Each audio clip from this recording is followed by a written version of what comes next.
I stood in the kitchen, the scent of rosemary and garlic still lingering from the dinner I'd spent hours preparing. The table was set for two, crystal glasses gleaming under the chandelier's soft glow. It was supposed to be a night to mend things, to bridge the chasm that had grown between us over 15 years of marriage. James had promised he'd be home by 7. It was now 9, and the cocoa vin had gone cold. I poured myself another glass of Merlot, the deep red swirling like blood in the glass, and waited. The clock ticked louder than it should have, each second a reminder of his absence. When the front door finally creaked open, my heart leapt, then sank. His footsteps were heavy, uneven, and I knew before he spoke that he'd been drinking again. James stumbled into the dining room, his tie loosened, his suit jacket slung over one shoulder. His eyes, once warm and full of promises, were glassy, distant. "You're still up," he said. Not a question but an accusation. I forced a smile, gesturing to the table. "I made your favorite. Thought we could talk." He laughed, a sharp, bitter sound that cut through the room. "Talk? What's there to talk about, Claire? You're always so needy." The word stung, but I swallowed it, clinging to the hope that we could salvage something. I stood, smoothing my dress, and reached for his hand. He pulled away, knocking over the bottle of Merlot. Crashed to the floor, red liquid pooling like a wound. "Damn it, Claire," he shouted, as if I'd been the one to spill it. I knelt to clean the mess, my hands trembling, but he grabbed my arm, yanking me up. "Stop fussing. You're embarrassing yourself." His grip tightened, and before I could respond, his hand swung across my face. The slap echoed, sharp and surreal, leaving my cheek burning. I stumbled back, my vision blurring with tears and shock. He didn't apologize. Instead, he turned away, muttering about how I'd driven him to this. I stood frozen, the taste of salt and wine on my lips, as he stormed upstairs. The next morning, I found the divorce papers on the kitchen counter, his signature scrawled in black ink. I don't know how long I stared at those papers. Minutes. Hours. They were a death sentence for the life I'd built, the love I'd poured into him despite his affairs, his temper, his lies. I'd given him everything, me youth, my dreams, my loyalty, and he'd repaid me with betrayal. But as I sat there, something shifted inside me. The pain hardened into something else, something sharp and unyielding. I wasn't going to beg him to stay. I wasn't going to let him walk away with everything while I was left with nothing but bruises and broken promises. If James wanted a war, I'd give him one. I started small, methodical. I knew his secrets. God knows I'd spent years cleaning up after them. The offshore accounts he thought I didn't know about. The late-night calls to his lawyer. The mistress he kept in a penthouse downtown. I'd been the dutiful wife, turning a blind eye to protect our family, our daughter, Lily. But no more. I called my sister, Emma, who'd always seen through James's charm. "Claire, you don't have to do this alone," she said, her voice steady over the phone. "Come to my place. We'll figure it out." I packed a single bag, leaving behind the designer dresses he'd bought to parade me around like a trophy. I took only what mattered: Lily's baby photos, my mother's locket, and the laptop where I'd started documenting his lies. Emma's apartment was small but warm, a stark contrast to the cold opulence of the house I'd left. Lily, now 14, was at summer camp, blissfully unaware of the storm brewing. I sat at Emma's kitchen table, a mug of coffee growing cold in my hands, and told her everything. The affairs, the slap, the divorce papers. Her face hardened with each word, her loyalty to me unwavering. "He doesn't get to do this," she said, slamming her hand on the table. "We're going to take him down, Claire." Every last cent. I nodded, feeling the first spark of something I hadn't felt in years: power. The plan took shape over late-night conversations, whispered so the neighbors wouldn't hear. Emma had a friend, Marcus, a private investigator with a knack for digging up dirt. I hired him, using the last of my personal savings. Marcus was efficient, delivering a file within a week that detailed James's financial misdeeds: tax evasion, shady business deals, money funneled to his mistress. It was a gold mine, but I needed more than evidence. I needed to hit him where it hurt: his pride, his wealth, his reputation. I started by freezing our joint accounts, claiming I suspected fraud. The bank complied, and James's furious voicemails began flooding my phone. "You're making a mistake, Claire," he snarled in one. "You'll regret this." I didn't respond. I was done talking. Each step felt like reclaiming a piece of myself. I contacted his business partners, planting seeds of doubt about his integrity. I leaked just enough to the press to start whispers of scandal, careful not to implicate myself. The society pages, which once fawned over our perfect marriage, now buzzed with speculation. James's carefully curated image began to crack. But I wasn't just after revenge. I wanted justice not just for me, but for Lily, for the years I'd spent shrinking myself to fit his world. I met with a lawyer, Sarah, who specialized in high-stakes divorces. "You've got him cornered," she said, flipping through Marcus's file. "But this is going to get ugly. Are you ready?" I looked her in the eye, my voice steady. "I've never been more ready." The weeks that followed were a blur of strategy and secrecy. Sarah, my lawyer, became my anchor, guiding me through the legal maze with a calm that steadied my nerves. We filed a counterclaim against James's divorce petition, citing emotional and physical abuse. I hadn't wanted to admit the slap to anyone, not even Emma, but Sarah insisted it was crucial. "It's not just about you, Claire," she said, her voice gentle but firm. "It's about setting a precedent for Lily, showing her what it means to stand up."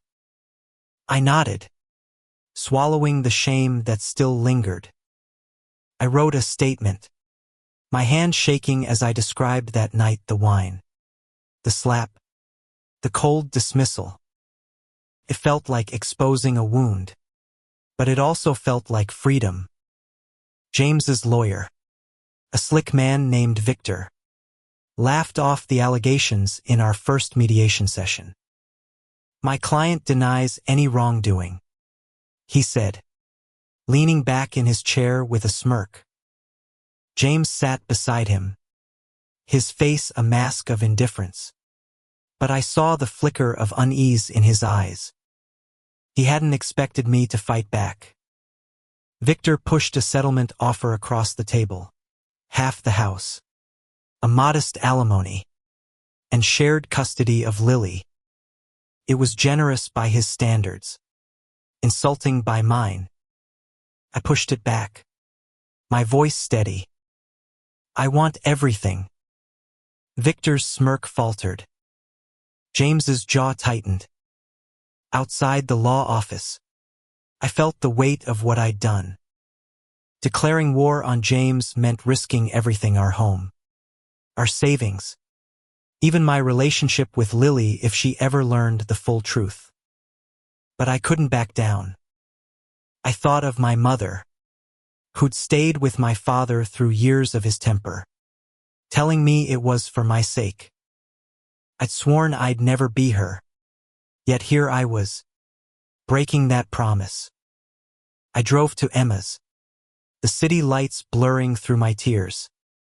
She was waiting with a glass of wine, ironic, given how this all began, and pulled me into a hug.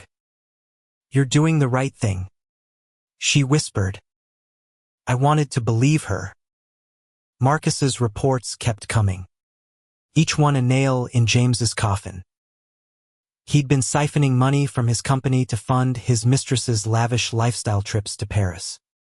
A new car, a diamond necklace that cost more than my engagement ring. I felt a twisted satisfaction reading the details, but it was tempered by the ache of betrayal. How had I missed this? How had I let him make me feel small for so long? I channeled that pain into action, working with Sarah to build an airtight case. We subpoenaed bank records, emails, even hotel receipts. Every piece of evidence was a brick in the wall I was building around him. Lily came home from camp a week later, her smile bright but her eyes searching. "Why aren't we at home, Mom?" she asked, dropping her duffel bag in Emma's living room. I'd rehearsed this moment 100 times, but the words still caught in my throat. "Your dad and I are taking some time apart," I said, keeping my voice light. "We're staying with Aunt Emma for a bit." She frowned, her teenage intuition sharper than I'd hoped. "Is it because of him? What he did?" My heart stopped. Had she seen the slap? Heard his rages? I pulled her close, promising everything would be okay, even as I doubted it myself. That night, I lay awake, replaying Lily's question. She deserved the truth, but how could I tell her without breaking her heart? I decided to protect her for now, to shield her from the ugliness until I could secure our future. But James wasn't making it easy. His voicemails grew more threatening, accusing me of turning Lily against him, of ruining his life. I saved every one, forwarding them to Sarah. "This is gold," she said, her eyes gleaming. "He's digging his own grave." I didn't feel triumphant. I felt tired, worn down by the weight of it all. Emma suggested I see a therapist, someone to help me process the anger and grief.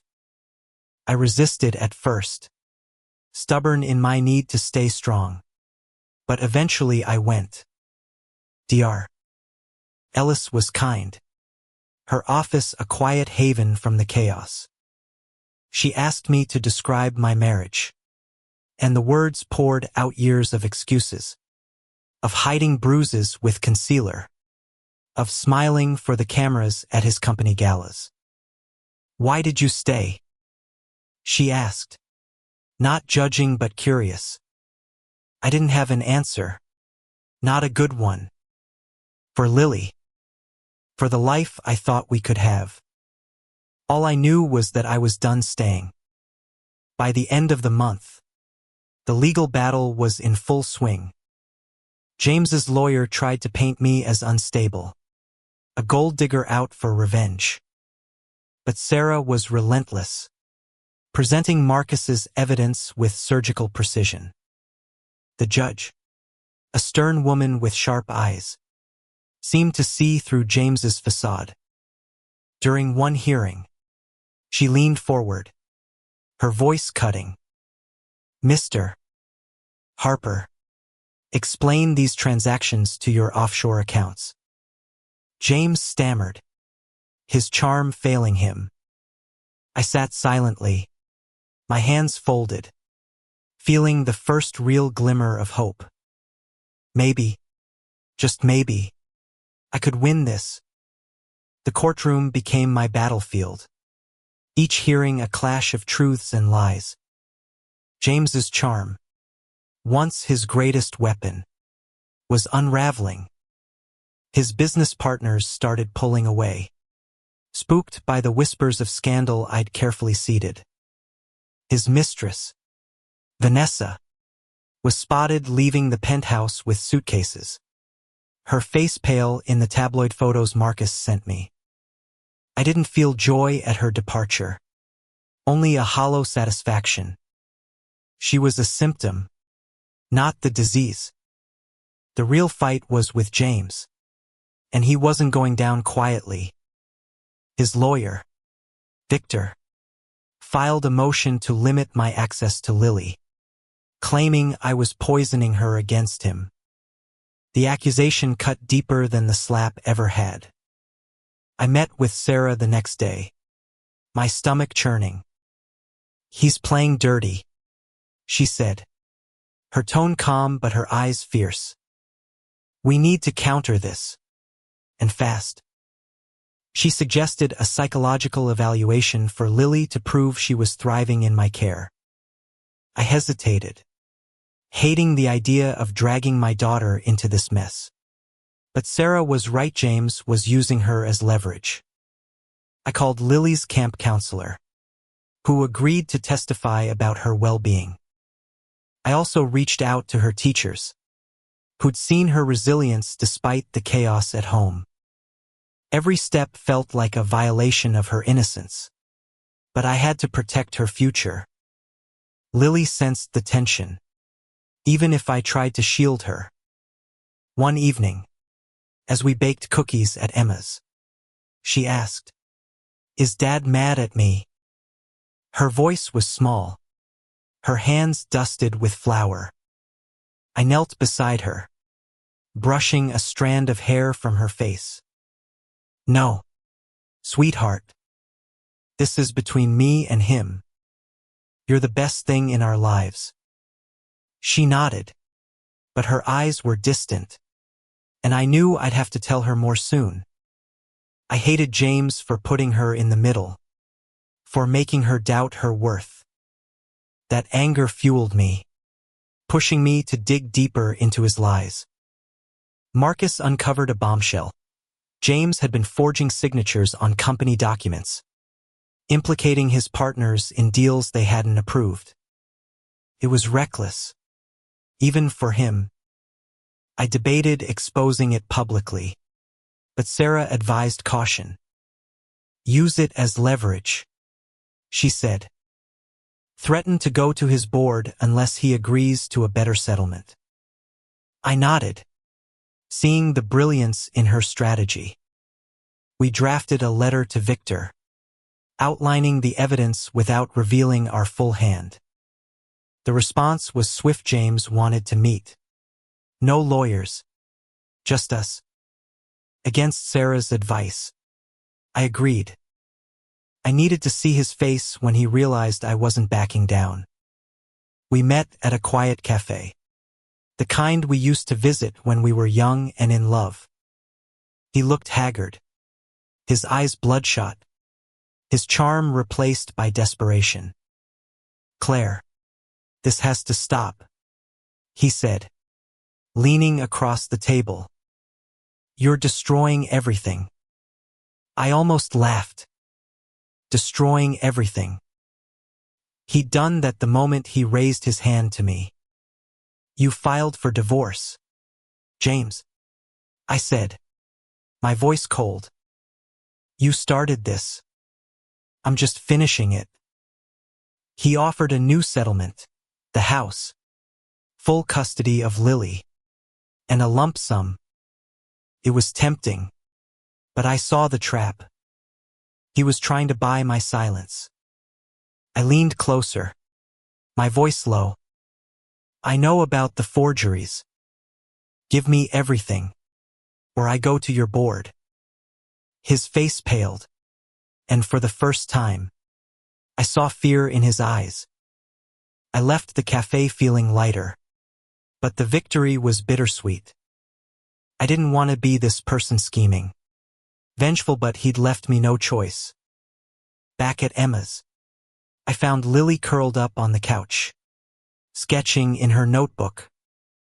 She showed me a drawing of a house with 3 stick figures, her, me, and Emma. No James. My heart ached, but I smiled, praising her work. That night, I wrote in my journal something Dr. Ellis had suggested. I poured out my guilt, my fear that this fight would scar Lily, that it would define me. But I also wrote about hope that I could rebuild, that I could show Lily what strength looked like.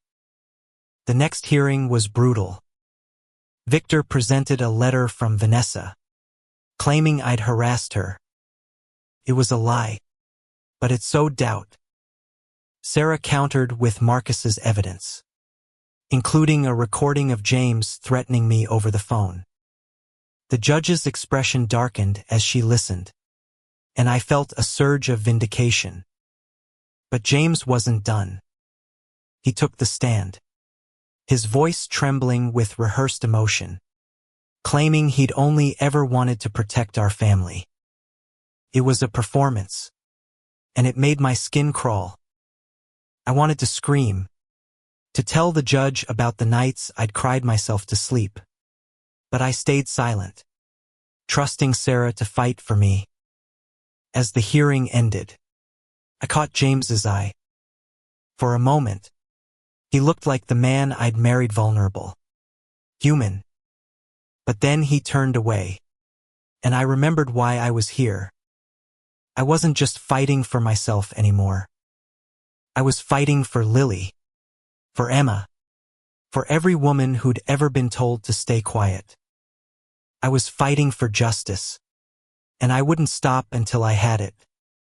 The legal battle stretched into months, each day a test of my resolve. James's threats escalated, his voicemails laced with venom. "You'll regret this, Claire," he'd hiss, his voice slurring.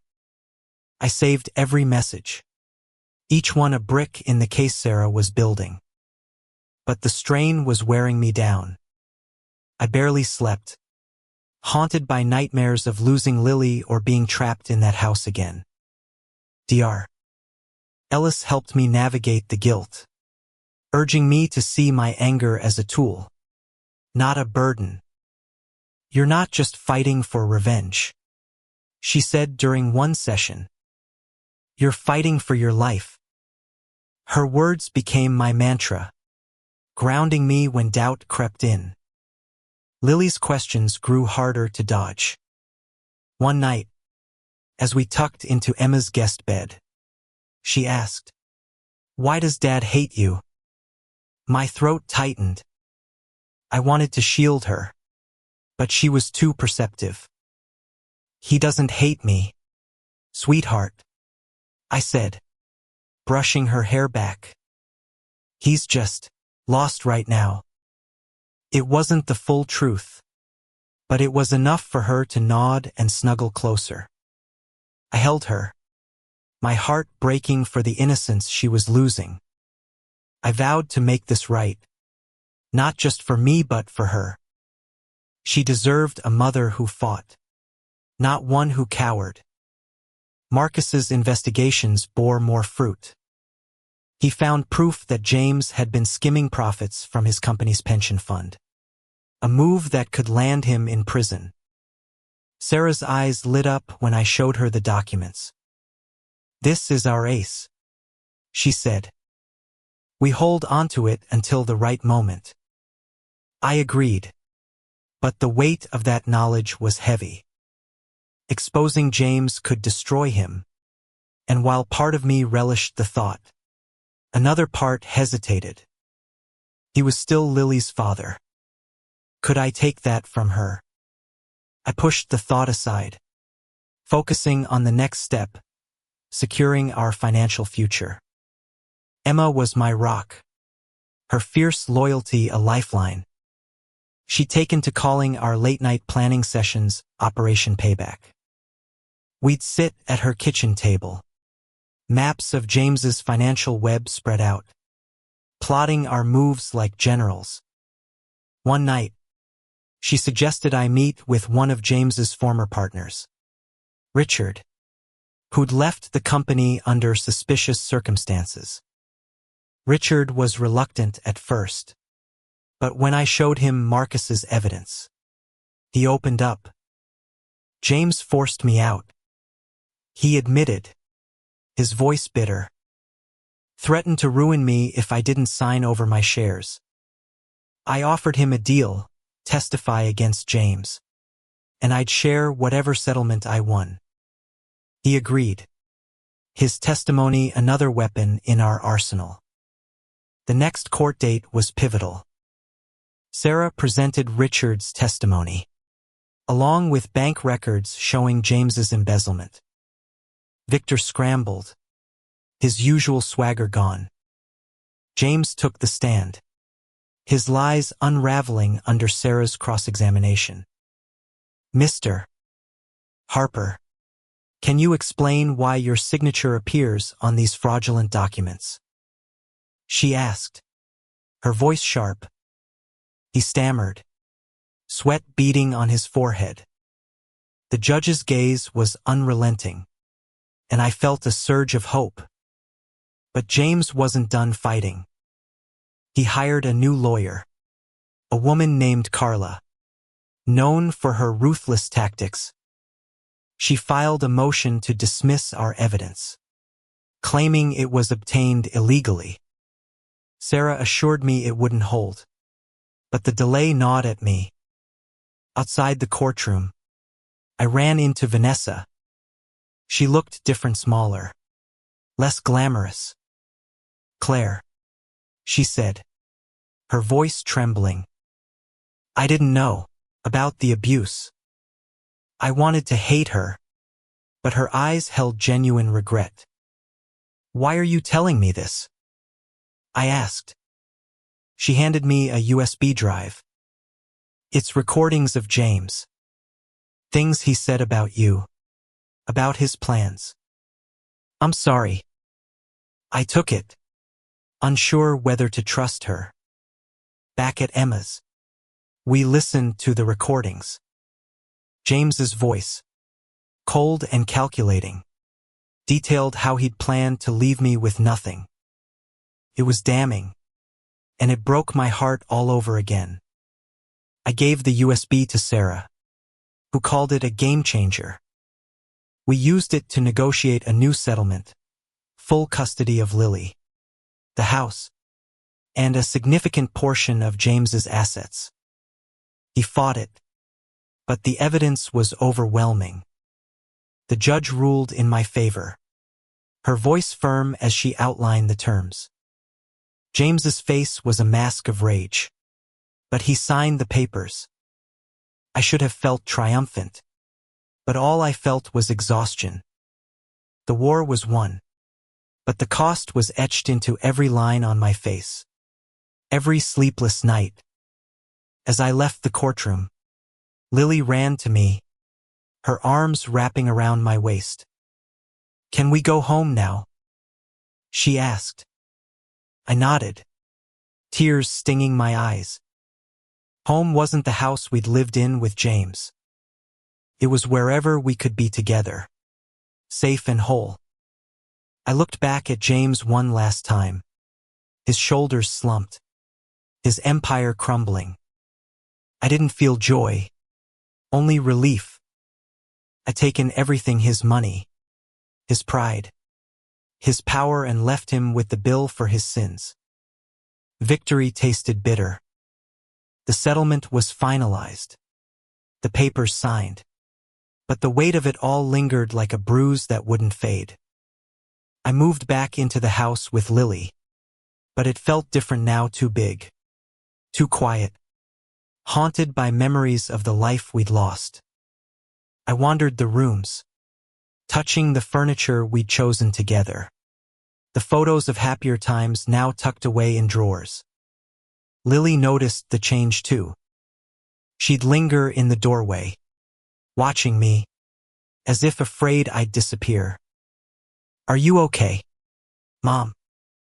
she'd ask, her voice small. I'd force a smile, ruffle her hair, and say, "We're okay now." But were we?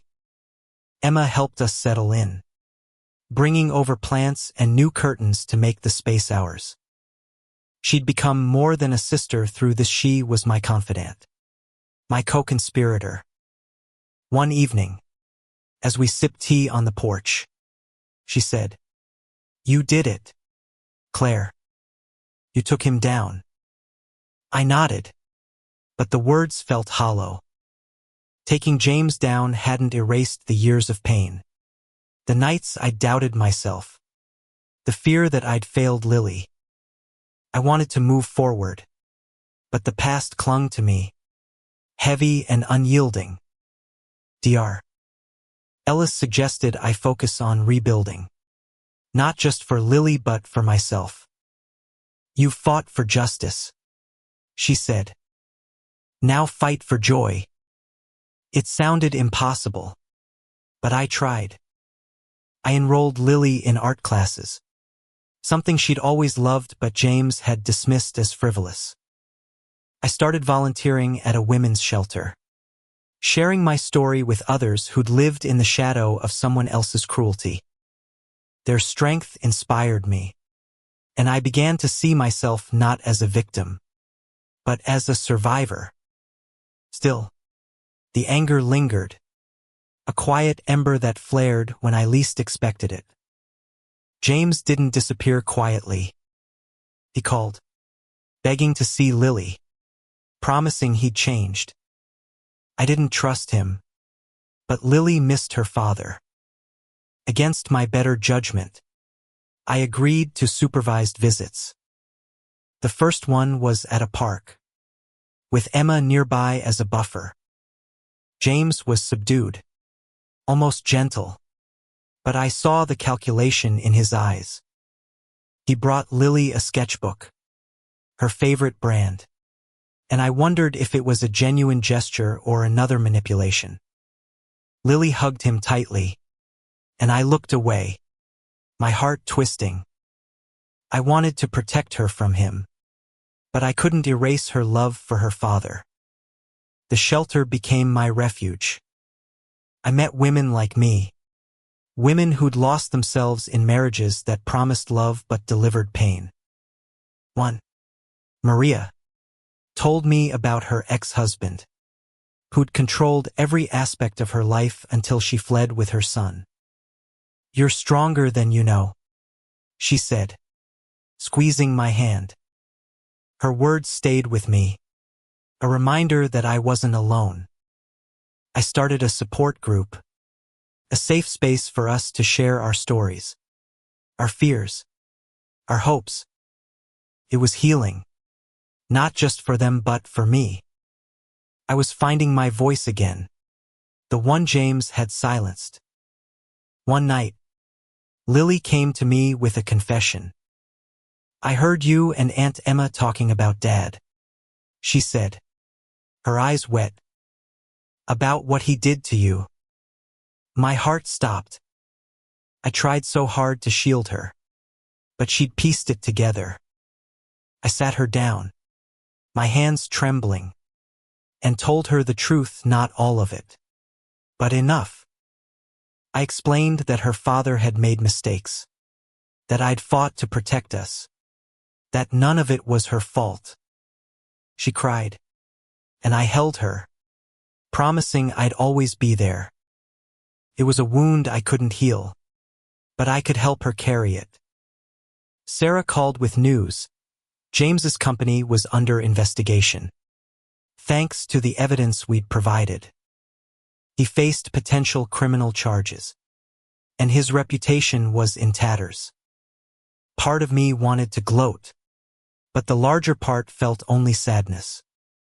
He'd had everything: wealth, family, love, and he'd thrown it away. I didn't visit him, didn't call. I had nothing left to say. Instead, I focused on Lily, on building a life where she could thrive. We painted her room bright blue, her favorite color, and hung her artwork on the walls. It was a start, a small step toward healing. As winter approached, I felt a shift. The anger that had driven me was fading, replaced by something softer: hope. Maybe. Or forgiveness. Not for James, but for myself. I'd spent so long blaming myself for his failures, for not leaving sooner. But now, standing in our home, watching Lily laugh as she sketched, I realized I'd done more than survive. I fought, and I'd won. Not just the money or the house, but my life, my daughter's future, my own worth. James could keep his regrets. I had everything I needed. The seasons changed, and so did I. Spring brought new beginnings: flowers blooming in the garden, Lily's laughter filling the house, and a sense of peace I hadn't known in years. But the scars of the past didn't vanish. They lingered in quiet moments, when I'd catch myself checking the locks twice or flinching at sudden noises. Dr. Ellis called it hypervigilance, a residue of trauma. It'll fade, she assured me, but it takes time. I nodded, clinging to her words.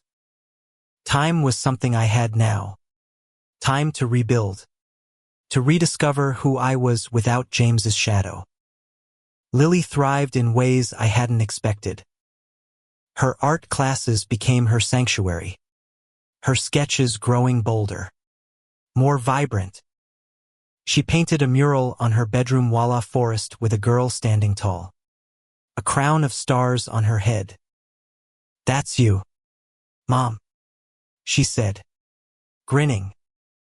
My heart swelled, but I also felt the weight of her trust. I had to be that woman, not just for her but for myself. I enrolled in a community college course, something I'd always wanted to do but never dared under James's scrutiny. Literature, my old love, came alive again as I read Austen and Woolf, their words reminding me of my own strength.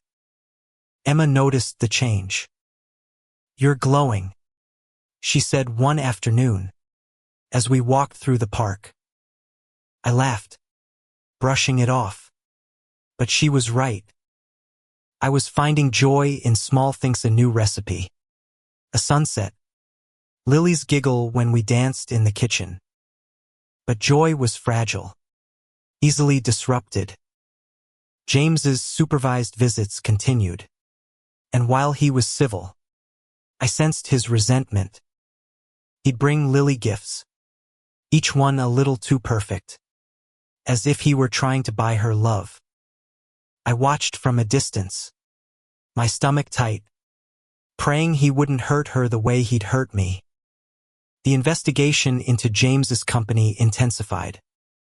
Sarah called to say the feds were involved, and James was facing charges for fraud and embezzlement. "He's looking at real jail time," she said. I should have felt vindicated, but instead, I felt a pang of pity. He'd built his empire on lies, and now it was crumbling. I wondered what he saw when he looked in the mirror. Did he regret anything? Or was he too far gone? I didn't ask. I didn't want to know. My focus was on protecting Lily, on ensuring she never felt the fallout of his failures. One evening, a letter arrived from James. No lawyer, no threats, just his handwriting on plain paper. "Claire," it read, "I know I've lost you, but I don't want to lose Lily. Please, let's talk. I stared at the words, torn between anger and curiosity. Part of me wanted to burn it, but another part, the part that remembered the man he'd once been, hesitated. I showed it to Emma, who scoffed. "He's manipulating you again," she said. "Don't fall for it." But Dr. Ellis had a different take. "What if he's sincere?" she asked. "You don't owe him anything, but closure might help you move on." I agreed to meet him, this time at a neutral Spoda quiet diner far from our old haunts. He looked older, his hair graying, his eyes heavy with something I couldn't name. "I'm sorry," he said, his voice low. "For everything. The slap, the affairs, the divorce. I was a fool." I waited, expecting a catch, but he kept talking, admitting his mistakes, his pride, his fear of losing control. It wasn't an excuse, but it was an explanation. I listened, my heart guarded. "Why now?" I asked. He sighed, rubbing his face. "Because I'm losing everything, and I don't want to lose her too."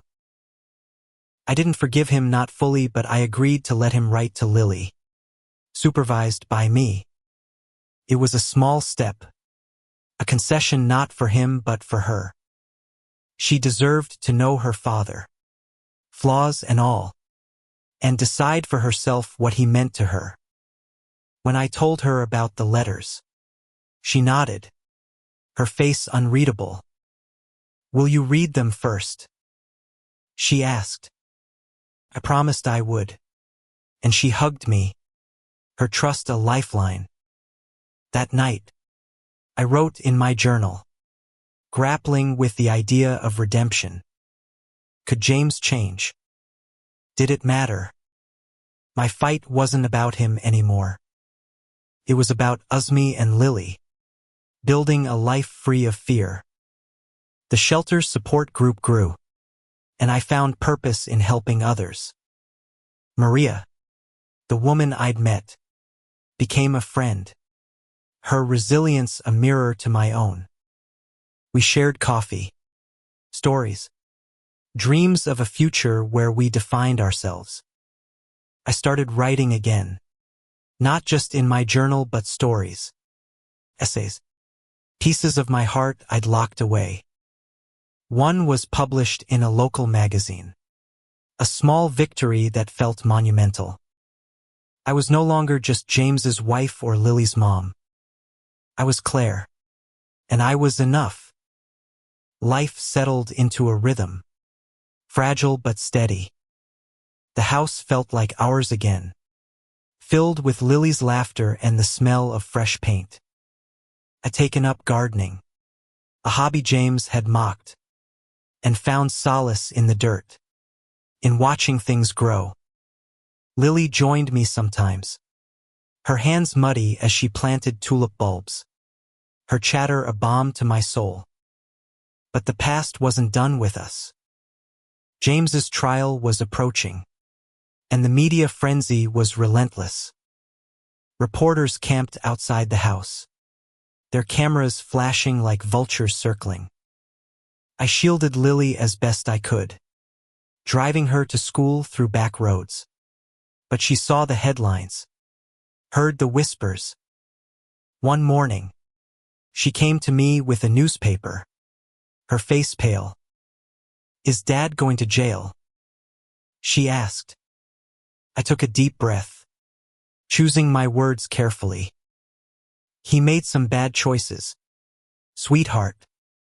The court will decide what happens next." She nodded, but her eyes were distant, and I knew she was wrestling with questions I couldn't answer. I called Dr. Ellis, who suggested bringing Lily to a session. We went together, and watching her talk about her fears losing her dad, Losing Ma broke my heart but also strengthened my resolve. I'd do anything to keep her safe, even if it meant facing James again. His letters to Lily arrived weekly, each one vetted by me. They were simple, almost childlike, filled with apologies and promises to do better. I didn't trust them, but Lily read them eagerly, her face lighting up at the smallest kindness. "He says he misses me," she told me one day, clutching a letter. I smiled, hiding the ache in my chest. I wanted to believe he could change, for her sake, but I'd seen too much of his darkness to hope. Still, I let the letters continue, knowing they gave her something I couldn't, a connection to the father she still loved. The trial was a spectacle. Sarah warned me it would be brutal, and she was right. James's new lawyer, Carla, painted him as a victim of circumstance, a man betrayed by his wife and business partners. She tried to drag my name through the mud, accusing me of fabricating evidence. But Sarah was prepared, presenting the recordings from Vanessa, the bank records, Richard's testimony. The prosecution built a case so tight even Carla's theatrics couldn't unravel it. James took the stand, his voice steady but his eyes hollow. He admitted to some charges, pleading for leniency, claiming he'd acted out of desperation to provide for his family. I wanted to scream that he'd never cared about us, but I stayed silent, letting the truth speak for itself. The verdict came swiftly, guilty on multiple counts of fraud and embezzlement. He was sentenced to 5 years, with parole possible in 3. As the gavel fell, I felt no joy, only a strange emptiness. The man who'd shaped so much of my life was gone, locked away, but the victory didn't erase the pain.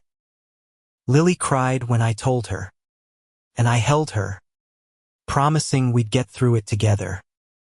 Emma came over that night, bringing pizza and a bottle of wine. To new beginnings, she toasted, and I clinked my glass against hers, trying to believe it. The shelter became my lifeline. I took on a bigger role, organizing fundraisers and speaking at events. My story resonated, and women reached out, thanking me for giving them hope. I met a man there, David, a volunteer who'd lost his sister to an abusive marriage. He was kind, quiet, with a smile that felt like sunlight after a storm. We talked for hours, not about James or the past, but about books, music, dreams. It wasn't love not yet, but it was a possibility, something I hadn't allowed myself in years. Lily's art flourished, her mural now a local sensation after a teacher submitted it to a contest. She won first place, and at the ceremony, she hugged me, whispering, "I'm proud of you, Mom." Those words were worth more than any settlement, any victory in court. I realized then that this was my redemption, not the money or the house, but the life we were building, the love we shared. James's shadow was fading, and in its place was light, imperfect, fragile, but ours. As summer approached, I looked at the garden, the tulips blooming in vibrant reds and yellows. I thought of the wine that had spilled that night, the slap that had changed everything. It wasn't just about revenge anymore. It was about reclaiming my life, about showing Lily that we could rise above pain. I was no longer the woman who'd knelt to clean up James's mess. I was Claire, and I was free. The years began to blur, each one a step further from the darkness. Lily turned 16, her confidence blooming like the tulips in our garden. She'd grown into a young woman who carried herself with a quiet strength. Her art a testament to her resilience. She still read James's letters, though they came less often now. His words repetitive, tinged with regret. I watched her navigate her feelings for him, a mix of love and disappointment, and I marveled at her grace. She'd inherited my heart but none of my bitterness, and for that, I was grateful. The house was truly ours now, filled with new memories. We hosted barbecues with Emma and her new girlfriend, Lena, their laughter echoing through the backyard. I'd finished my literature course and started teaching part-time at the community college, sharing my love of stories with students who reminded me of myself searching. Hopeful, a little broken but determined to heal. The shelter remained my anchor, a place where I could give back, where I could see my own journey reflected in the women I helped. Maria had moved into her own apartment, her son thriving in school, and we celebrated her milestones like family. James's parole hearing came sooner than I'd expected. Sarah called to prepare me, warning that he might try to contact us. "He's been a model prisoner," she said, her tone neutral. "But that doesn't mean he's changed." I nodded, though she couldn't see me. I didn't want him back in our lives, but I couldn't control what Lily wanted. When I told her about the hearing, she was quiet for a long time. "Do you think he's sorry?" she asked finally. I wanted to say no, to protect her from hoping, but instead I said, "I hope so, for his sake. But we don't need his apologies to be okay." She hugged me, and I felt her strength, her trust, anchoring me. David became a steady presence, his kindness a contrast to everything I'd known with James. We took things slowly, building a friendship first, sharing coffee and long walks. He never pushed, never asked for more than I could give. One evening, as we sat on my porch, watching the sunset, he took my hand. "You're incredible, Claire," he said, his voice soft. I smiled, my heart open in a way it hadn't been in years.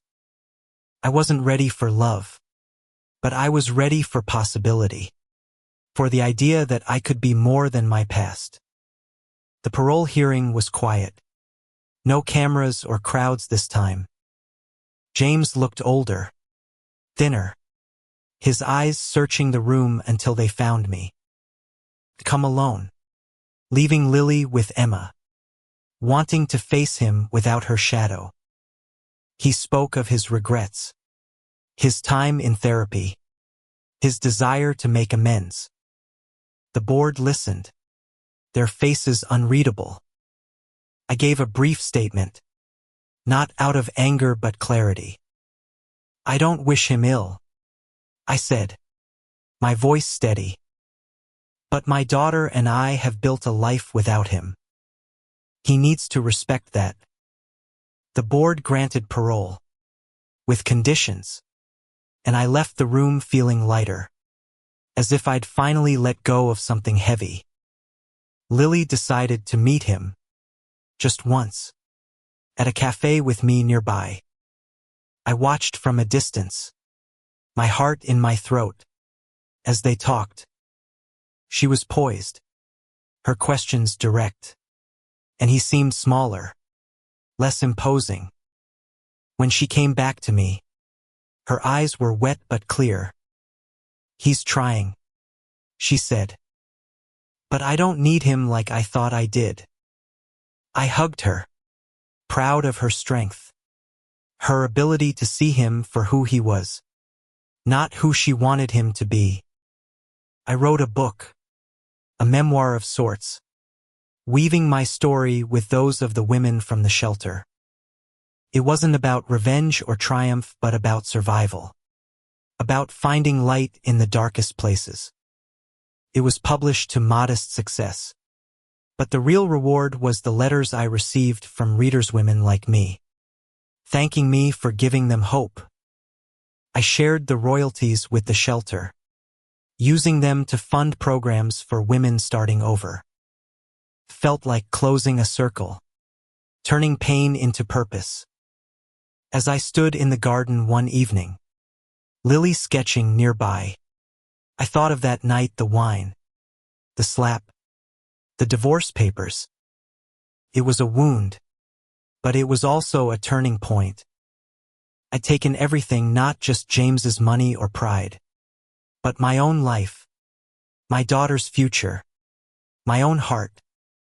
I'd left him with the bill, not just for his sins, but for the cost of my freedom. And as the sun set, painting the sky in shades of gold, I knew we were more than okay. We were whole.